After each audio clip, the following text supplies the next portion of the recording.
Frightenstein. Perhaps the Count will find a way to make his monster work today. If he solves this monster mania, he can return to Transylvania. So welcome where the sun won't shine, to the castle of Count Frightenstein.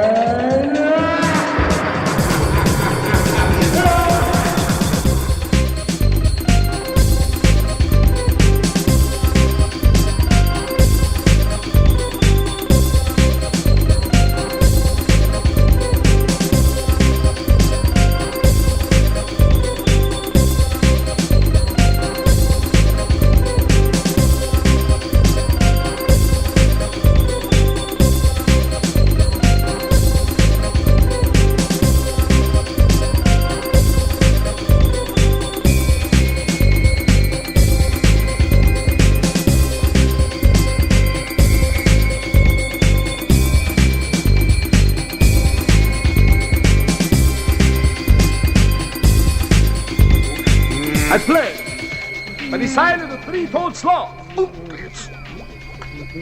that I will do my best to do my duty, to always obey the laws of the werewolf pack, and to never rest until Brucey lives once more and takes his rightful place in the annals of distinguished monsters. And I can once again return to my most glorious of homelands, Transylvania.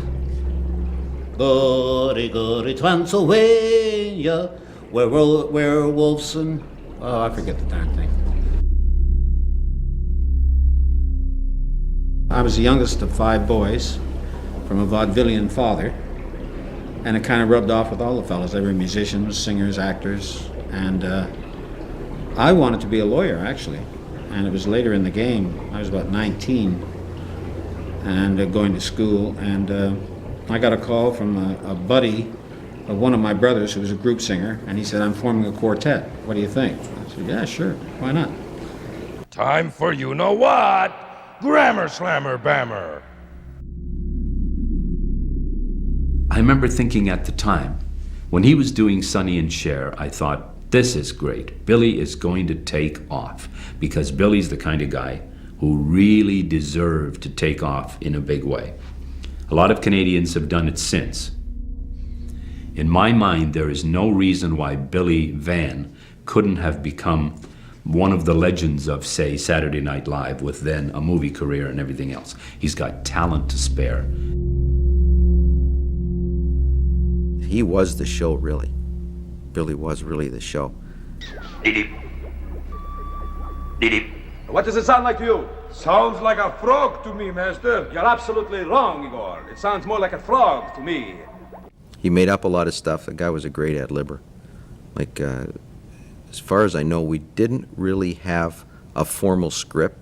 We basically had a concept, and he would go with it. So a lot of the stuff that's on there is just, it's just him. It's just him doing his thing. Here I is, master. What kept you? Well, master, I was downstairs cleaning up and sweeping up the dungeons. Well, I don't want you to do that. I have other plans for you. Yes, master. Now, if I can only remember what they were.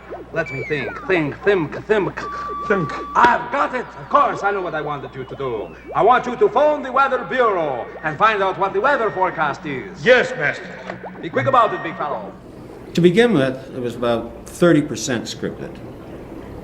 And as we went on, start talking 5%.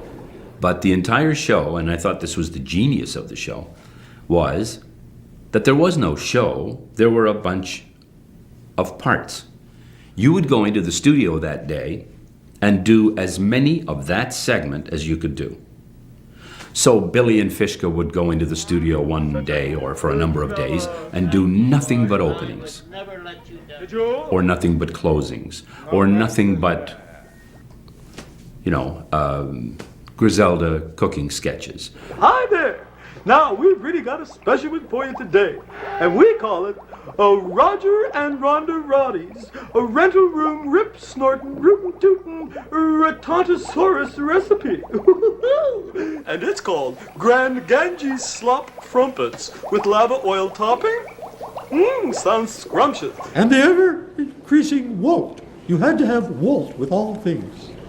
Because the crew would make up all these things. They'd make the most ridiculous things. I think they were half out of their bird, you know.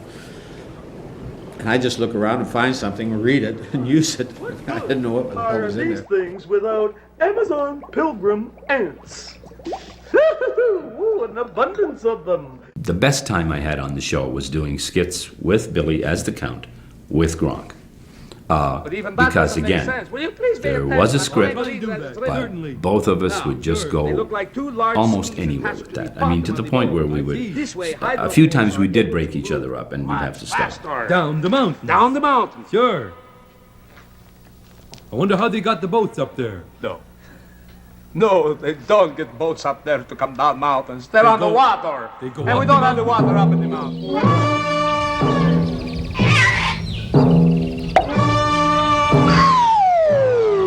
The original masks that he wore were one-piece latex masks. I tried to work with them, and there was no way. There was just no way. Finally, they got the brainstorm to get a real pro to do it, and they flew me to New York to a fellow named Bob Layden. And Bob was the understudy to James Smith, who did Dustin Hoffman and Little Big Man, those prosthetics. And this man was brilliant.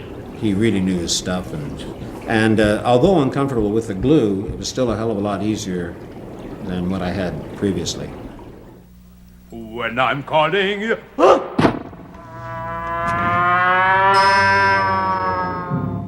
I remember long days of work. I remember a lot of fun working with Billy doing the various segments that we did. We shot for 9 months, 130 hour-long shows, which is a lot of material. I can honestly say it was the hardest thing I've ever done. It was a grind. The first couple of months, it was really fun. But then, you know, when you have to start ad-libbing your stuff. But my sanity really was the crew. I mean, we were like brothers. We had a lot of laughs, I must admit, but it was hard work. It was very hard. I'm glad I did it. I don't know if I want to do it again. Everyone gets ladders but me, and I'm a count. Don't I count?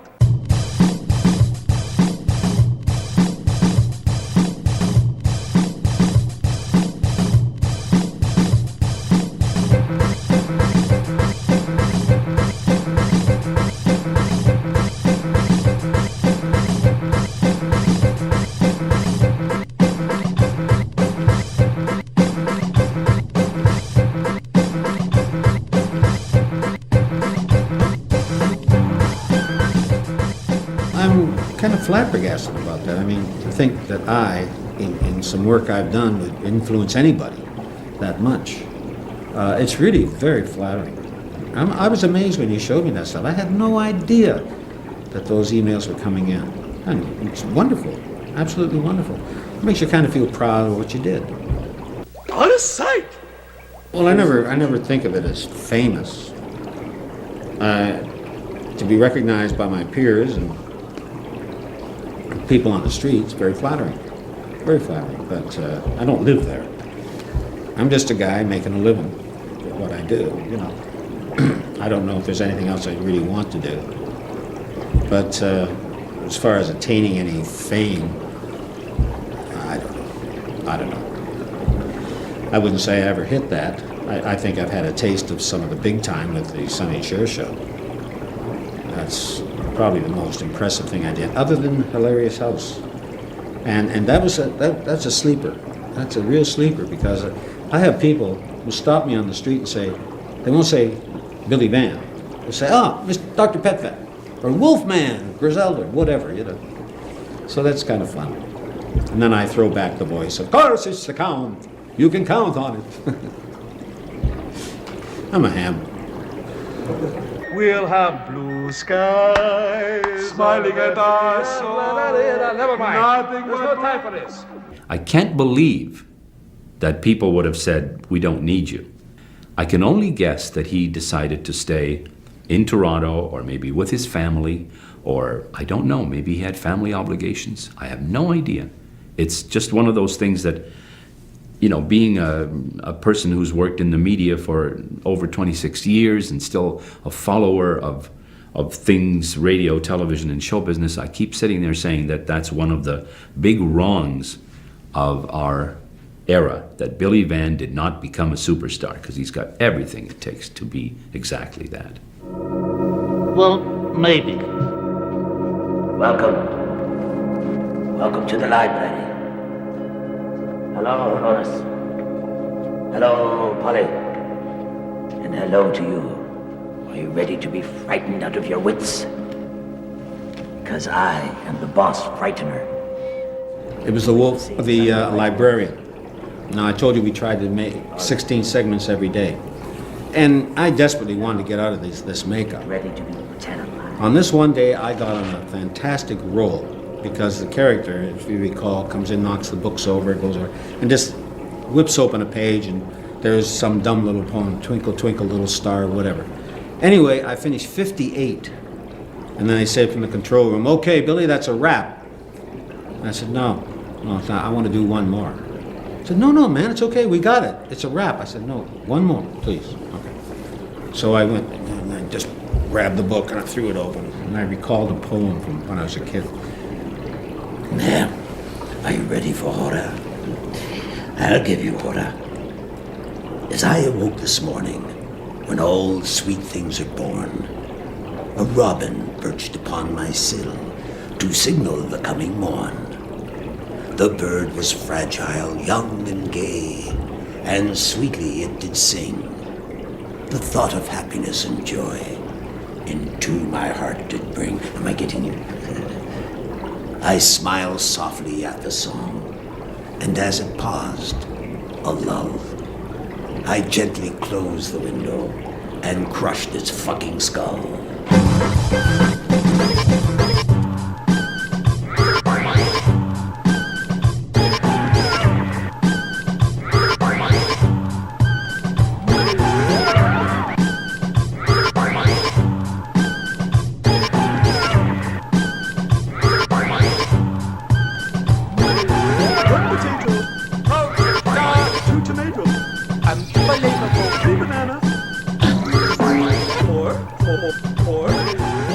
Splintered spear shafts crack and fly, the horse and rider reel. They reel, they roll in clanging lists, and as the tide of combat stands, perfume and flowers fall in showers that lightly rain from ladies' hands. Sir Galahad, grade 7. Okay, sir, thank you.